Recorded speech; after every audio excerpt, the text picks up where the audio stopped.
কবিতাৰ শিৰোনাম নিৰ্বাসন বংশীধৰ বৰাই ইউটিউবত পাব।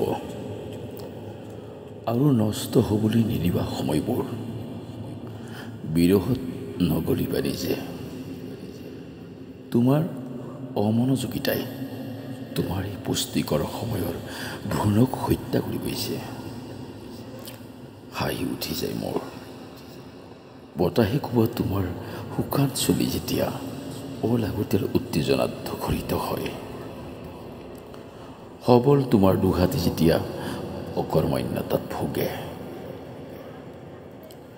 যেতিয়া ফাঁচী বজাৰ, পল্টন বজাৰ নতুবা গণেশগুৰিৰ ফুটপাথত বহি শুকান বুট চবাই থাকা আৰু বহুদিন পানী নোপোৱা তোমাৰ মৰিয়ন জিন্স পেণ্টত ঘনকৈ মাখিবোৰ পৰি থাকে, মোৰ হাঁহি উঠি যায়।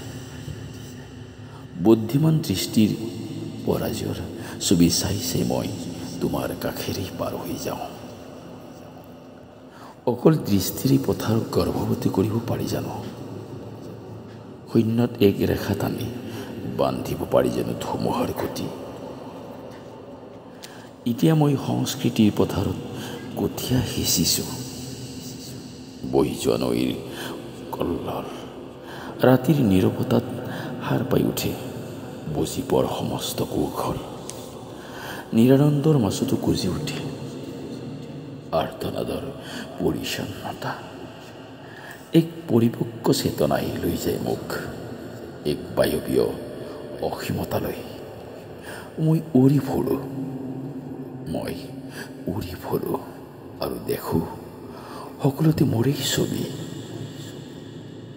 অনুভূতিৰ গভীৰতাত মই চুই চাওঁ আৰু পাণ কৰোঁ সংস্কৃতিৰ মহানুভৱতাক।